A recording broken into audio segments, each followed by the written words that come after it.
Welcome you all to Pratidin Current Affairs News discussion of 28th of March 2026. We are going to discuss these current affairs from the perspective of UPSC as well as APSC. So let's start without a further ado. The first news that we are going to see is about LPG and LNG. बहुत ज़्यादा energy crisis हम लोग को देखने को मिल रहा है दुनिया भर में, जिसके कारण LPG गैसेस का बहुत ज़्यादा शॉर्टेज है. बट बहुत समय हम लोग न्यूज़ में कभी कभी तो सुन रहे हैं LPG, कभी कभी PNG, राइट, कभी कभी LNG. तो डिफरेंस क्या है भाई? इनके डिफरेंस को हम लोग को समझना पड़ेगा एग्जाम पर्सपेक्टिव में, ठीक है? क्योंकि considering the fact that this whole lot of crisis is occurring, there is a hugely probability that the questions can directly be coming from these topics. So let's see. GS paper 3 energy security से हम इन topics को relate कर सकते हैं. अच्छा, सवाल होता है दैट ये क्यों न्यूज़ में है? सबको पता है, स्ट्रेट ऑफ हॉर्मुज जो कि ग्लोबल एनर्जी चोक पॉइंट है which is jointly manage by ओमन एंड ईरान. यहाँ पर अभी क्योंकि वॉर चल रहा है ना, इसलिए ईरान वहाँ पर कोई भी अपने उनके दुश्मन देश के वेसल्स को आने जाने नहीं दे रही है, सीधा उन पर अटैक कर दे रही है, राइट? तो वही बोला जा रहा है, a large share of world का oil and gas trade passes through it.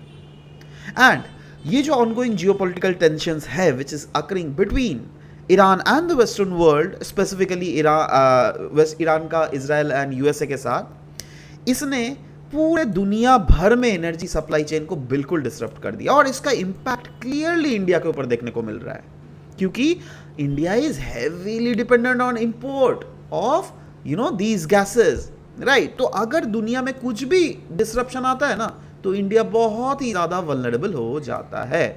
तो यहाँ पे यही बोला गया दैट LPG सप्लाईज जो है ये इफेक्ट होता है more than LNG supplies that we are observing now. सवाल ये भी होता है दैट LPG क्यों इतना ज़्यादा, why it is LPG so much valuable then LNG. तो देखो, LPG मतलब लिक्विफाइड पेट्रोलियम गैस. ये वो गैस है जो क्या आपके घर में है, हमारे घर में है, हम सबके घर में है, राइट? एंड यहां पर वही बोला जा रहा है दैट कहीं ना कहीं ये जो LPG का इंपोर्ट है ना, 90%, ध्यान से देखिएगा, 90% जो LPG इंपोर्ट होता है वो हॉर्मुज स्ट्रेट से पास होता है, राइट? और 60% जो LNG का इंपोर्ट होता है वो हॉर्मुज से पास होता है. मतलब अभी चोक पॉइंट, कौन सा चोक पॉइंट फंसा हुआ है? हॉर्मुज.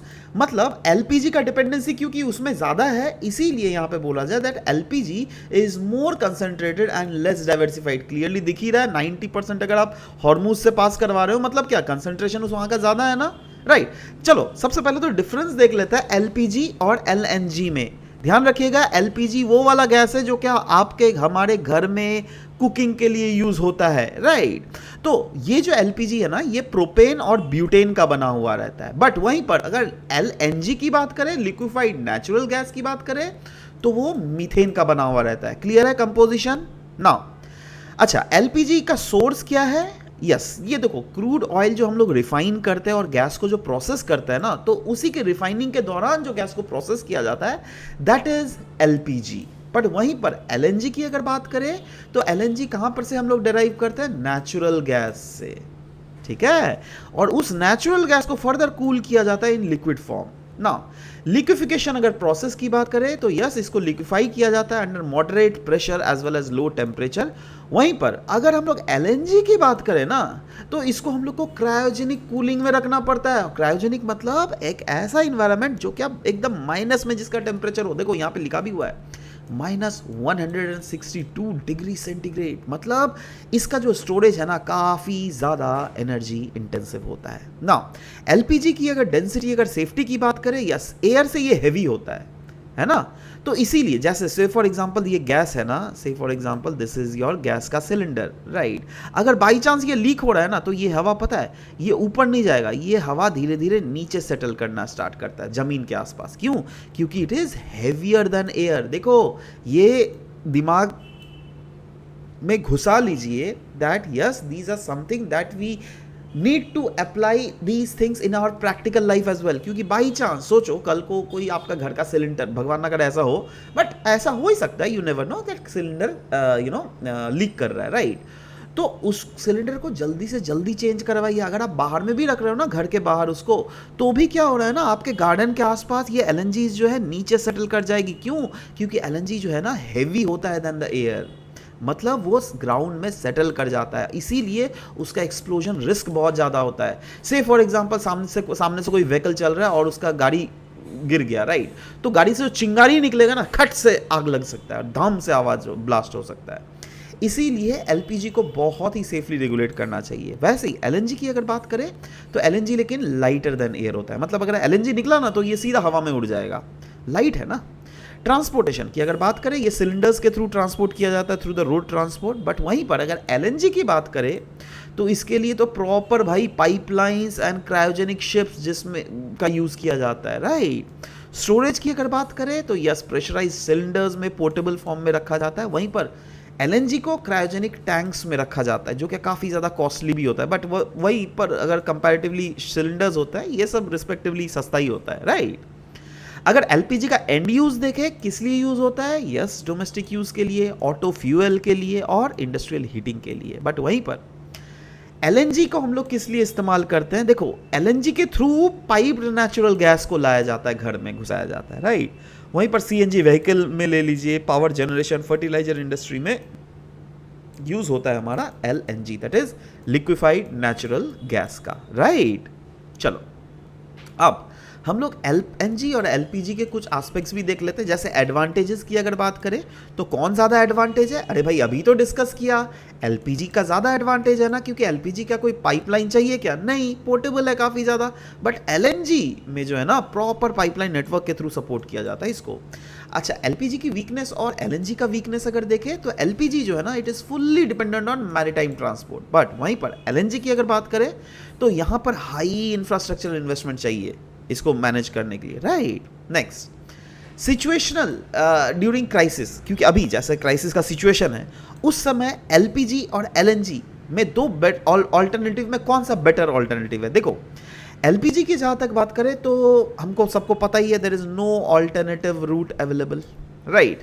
तो यस, वहीं से 90% अगर हम लोग वहीं से इंपोर्ट कर रहे हैं तो वही बोला गया ना, that is highly vulnerable to that very area. But वहीं पर एलएनजी लिक्विफाइड नेचुरल गैस की अगर बात करें तो यस, इसका सप्लाई जो है काफ़ी ज़्यादा डाइवर्सिफाइड है, थ्रू पाइपलाइंस होता है और ये रिलेटिवली ज़्यादा रेजिलियंट हमें देखने को मिलता है। अगर हम लोग यहाँ पे पीएनजी और एलपीजी के बारे में डिफरेंस करें तो एलपीजी तो समझ गए, और ये जो पीएनजी आता है ना, ये कहाँ से? एलएनजी से ही तो डिराइव किया जाता है। तो अगर इन दोनों की सेफ्टी की अगर बात करें, देखो अभी हम लोग पीएनजी और एलपीजी की बात कर रहे हैं। एलपीजी मतलब वो सिलेंडर, और पीएनजी गैस जो होता है ना, ये भी लोगों के घर में जो गैस का जो पाइपलाइन कनेक्टिविटी दिया जाता है ना, वो पीएनजी होता है, राइट? तो पीएनजी की अगर बात करें एलपीजी से तो पीएनजी ज़्यादा सेफ होता है, ये लाइट होता है देन द एयर, और ये क्विकली डिस्पर्स हो जाता है in the case of leakage. But वहीं पर एलपीजी यहाँ पे रिस्कियर है। क्यों? क्योंकि ये हेवी होता है ना, तो ये ग्राउंड के आसपास एक्यूमुलेट कर जाता है, जिसके कारण फ्यूचर में एक्सट्रीमली एक हैवी एक्सप्लोजन भी हो सकता है। कन्वीनियंस की अगर बात करें, यस, पीएनजी का कंटिन्यूअस सप्लाई हो सकता है, और इसका बिलिंग कैसे किया जाता है? उसमें मीटर लगा हुआ रहता है, जितना आप यूज़ करोगे उतना ही वो खर्चा होगा, राइट? उसका कोई भी रिफिल का हैसलिंग नहीं होता। बट वहीं पर एलपीजी की अगर बात करें, यस, उसको आपको बुकिंग करवाना पड़ेगा, सिलेंडर आएगा, सिलेंडर को रिप्लेस करवाना पड़ेगा, मतलब काइंड ऑफ फिजिकल हैंडलिंग का इशू है, राइट? इंफ्रास्ट्रक्चर की अगर बात करें, यस, यहाँ पे पाइपलाइन कनेक्टिविटी हर एक डोर स्टेप में होना पड़ेगा, तभी आपके घर तक पीएनजी फैसिलिटीज आएंगी। बट एलपीजी में कोई पाइपलाइन चाहिए क्या? नहीं, no pipeline is needed, right? और इसका एक्सेसिबिलिटी आपका रिमोट एरियाज में भी आराम से हो सकता है, राइट? नाउ इसके बेसिस पे this is the question that is been asked. नीचे कमेंट सेक्शन में बिल्कुल कोशिश कीजिएगा इसका सही आंसर लिखने को। I will be waiting to check that कितने लोगों ने अच्छे से इसको पढ़ा है और उसके बेसिस पे कितने लोग इसका सही आंसर दे पा रहे हैं, ऑलराइट? चलिए, moving on. Increase in Lok Sabha seats and women reservation implementation. देखो, आपको पता है दैट 2029 के जो लोकसभा इलेक्शन है उस तब से वुमेन्स को रिजर्वेशन प्रोवाइड किया जाएगा, राइट। इसके लिए वुमेन रिजर्वेशन एक्ट भी पास किया गया है, दैट इज वो क्या था 2023 में 106th अमेंडमेंट बिल था, ठीक है। देखो ये सब फैक्चुअल बात याद रखना, लेकिन there is high probability of these coming directly in your paper as well, right. Now GS paper 2 के polity and governance parliament constitutional amendment representation से आप इस टॉपिक को रिलेट कर सकते हैं।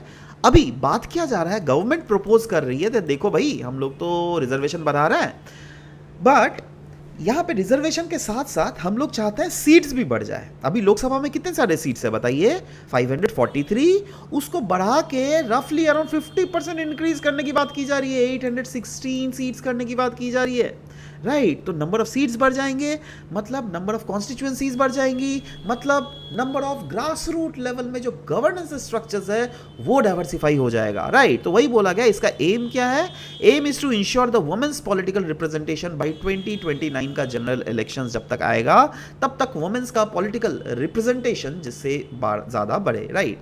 इसीलिए इस प्रोपोजल में कुछ कुछ फीचर्स भी लाए गए, जैसे कि बोला जा रहा है दैट हम एक तो बात बोली गई है सीट्स को इंक्रीज करने का 543 से 816 माफ कीजिएगा, मतलब देखो ये बात की जा रही है, ये भी कोई फाइनल नहीं है अभी, फाइनल ये तो ऑनगोइंग न्यूज है, राइट। कभी भी अगर फ्यूचर में कुछ होगा तो of course I let you know through these news discussions, right. दूसरा बोला जा रहा है वुमेन का रिजर्वेशन की अगर बात करें 1/3 ऑफ सीट जो है it is reserved for women, right, जिसमें अराउंड 273 सीट्स जो है ना वो वुमेन के लिए डायरेक्टली रिजर्व किया जाएगा, राइट। आई मीन अगर 816 की अगर बात करें, राइट, उसके हिसाब से।